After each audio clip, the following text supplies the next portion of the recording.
बताती हूँ प्रधानमंत्री नरेंद्र मोदी के साथ आज कौन कौन लोग थे जिन्होंने योगा किया था। उनमें जो नाम है वो मैं आपको बता रही हूँ। विकास खन्ना जो प्रसिद्ध शेफ है, भारत से ही ताल्लुक रखते हैं। विकास खन्ना शामिल थे, उसमें 180 देशों के 2 लोग शामिल थे, लेकिन कहां से कौन कौन शामिल था इस पूरे सफर में वो मैं आपको बता रही हूँ। रिचर्ड गैरी इसमें शामिल थे। इसके अलावा एक और जो अगली तस्वीर आप देख रहे हैं, इनका भी अब मैं आपको नाम बता देती हूँ। रिचर्ड गैरी शामिल थे और इसके बाद आपको बताइए, समझिए एक्टर से लेकर के शेफ से लेकर जय शेट्टी जो कथाकार है वो भी शामिल थे इसमें। फाल्गुनी शाह जो आज प्रधानमंत्री से मिली भी थी, उन्होंने गीत भी सुनाया था। ग्रैमी पुरस्कार अवार्डी है ये, इनके भी शामिल थी। एरिक एडम भी इसमें शामिल थे और इसके अलावा कई ऐसे नाम हैं, कई ऐसी हस्तियां हैं जिन्होंने आज प्रधानमंत्री नरेंद्र मोदी के साथ योगा किया। अब चलिए मैं आपको अगली बड़ी जानकारी देती हूँ। प्रधानमंत्री नरेंद्र मोदी हर दिन योगा करते हैं और वो योगासन जो प्रधानमंत्री करते हैं, जिसको उन्होंने अपने ट्विटर पर भी वक्त पर शेयर किया है, वो कौन कौन से वो भी मैं आपको बताती हूँ। जिसमें ताड़ासन प्रधानमंत्री नरेंद्र मोदी के लिए कहते हैं कि वो हमेशा एक एनर्जेटिक शख्स के तौर पर नजर आते हैं और इसके पीछे के जो सीक्रेट्स हैं वो वक्त पर ट्विटर पर शेयर भी करते रहे, उसी में मैं आपको जानकारी दे रही हूँ। ताड़ासन जो शरीर और मानसिक संतुलन को बनाता है, ये प्रधानमंत्री करते हैं। उष्टासन पीठ कंधे को मजबूत करने में एक अहम भूमिका इस योग की होती है। इसके बाद त्रिकोणासन होता है जो थाइस, कंधे, छाती, हड्डियों को मजबूत करता है, यानी कि ओवरऑल शरीर की मजबूती के लिए ये आसन बहुत कारगर है। भद्रासन यानी कि ये कंसंट्रेशन को बढ़ाता है, किसी काम में अगर आप एकाग्रता की जरूरत है तो ये आसन बहुत कारगर है। वृक्षासन पैरों की मसल को मजबूत करता है, यानी कि आप समझिए कि शारीरिक क्षमता, अगर आप किसी ऐसे काम को करते हैं जिसमें बहुत देर खड़ा रहना होता है तो फिर वृक्षासन बहुत कारगर होता है। और इन बातों को प्रधानमंत्री नरेंद्र मोदी वक्त पर शेयर भी करते रहे हैं कि अगर योग करते हैं तो कैसे एकाग्रता आती है, जीवन में संतुलन आता है। ये बड़ी जानकारियां इस वक्त मैं आपको बता रही हूं। लेकिन इसी के साथ आज योगा दिवस पर समंदर में कैसे रिंग बनी, वो जो तस्वीर सामने आई, अंदर की खबर उससे क्या जुड़ी हुई है, देखिए इस रिपोर्ट में।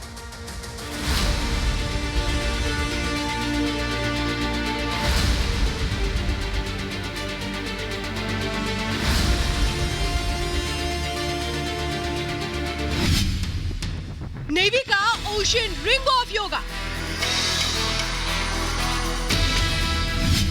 समंदर से वसुधैव कुटुंबकम संदेश। दुनिया को जोड़ने का संकल्प योग के जरिए आकार ले रहा है। विश्व भर से योग की तस्वीरें आ रही हैं। वहीं भारतीय नौसेना के नेतृत्व में हिंद महासागर में योगा रिंग बनी तो नजारा बेहद आकर्षक नजर आया। योग है जो लोगों को जोड़ता है और ये इस तरह से जोड़ा गया है लोगों को कि सिर्फ थल ही नहीं, जल में भी लोग योग करते आज नजर आए हैं। और यही उदाहरण है हम आपको दे रहे हैं यहाँ से INS विक्रांत से। आर्कटिक से लेकर अंटार्कटिका तक 10 देशों की नौसेना ने रिंग बनाकर योगाभ्यास किया तो लगा मानो पूरी दुनिया वसुधैव कुटुंबकम का, भारत का संकल्प पूरा करने में जुट गई। आर्कटिक से लेकर अंटार्कटिका तक, यानी कि उत्तरी ध्रुव से लेकर दक्षिणी ध्रुव तक हर जगह बड़े रूप में एक योग दिवस का आयोजन इस बार 9वें संस्करण में किया जा रहा है। नौसेना के इस प्रयोग को नाम दिया गया ओशन रिंग ऑफ योगा। योग एम्बेसडर के नाते भारतीय नौसेना ने 10 देशों में वॉरशिप भेजे।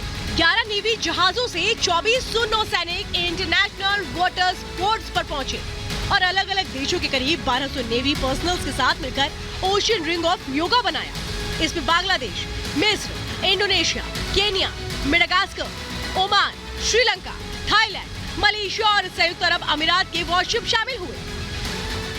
ओशन रिंग ऑफ योगा, इसका आइडिया योग के विचार और समुद्र के विस्तार के पारस्परिक संबंध पर आधारित है। इस ऐतिहासिक मौके पर रक्षा मंत्री राजनाथ सिंह ने केरल के कोच्चि शिपयार्ड पर नौसेना के जवानों के साथ योगाभ्यास किया और नेवी के जवानों को सम्मानित भी किया। दुनिया अब हमारी संस्कृति को यानी कल्चर को एक्नॉलेज कर रही है और एक्नॉलेज ही नहीं कर रही है बल्कि वह अडॉप्ट कर रही है। इस दौरान राजनाथ सिंह ने सिम्युलेटर कॉम्प्लेक्स ध्रुव लॉन्च किया। ये एक तरह का ट्रेनिंग है जो हाईटेक सुविधाओं से लैस है।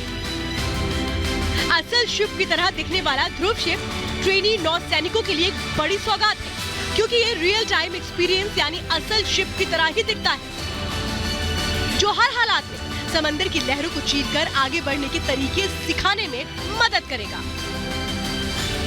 अंदर की खबर में हम आपको ट्रेनीशिप के अंदर ले चलेंगे और बताएंगे आखिर क्या है इसमें खासियत। किसी भी शिप का जो मेन हिस्सा होता है वो शिप हैंडलिंग होता है। इस वक्त आप जो देख पा रहे हैं, दरअसल ये एक शिप नहीं है, आप अंदाजा भी नहीं लगा सकते। ये एक सिमुलेटर है जो कि एक इसे कह सकते हैं कि नमूना है जो कि शिप की तरह बिल्कुल बनाया गया है। यहाँ पर सब कुछ जो हाईटेक आपको नजर आ रहा है, यानी कि जो आज के वक्त में हम देखते हैं कि काफी कुछ हाईटेक हो चुका है कि कैसे शिप हैंडलिंग होती है आज के समय में, तो उसी तरह से इस सिमुलेटर को डिजाइन किया गया है।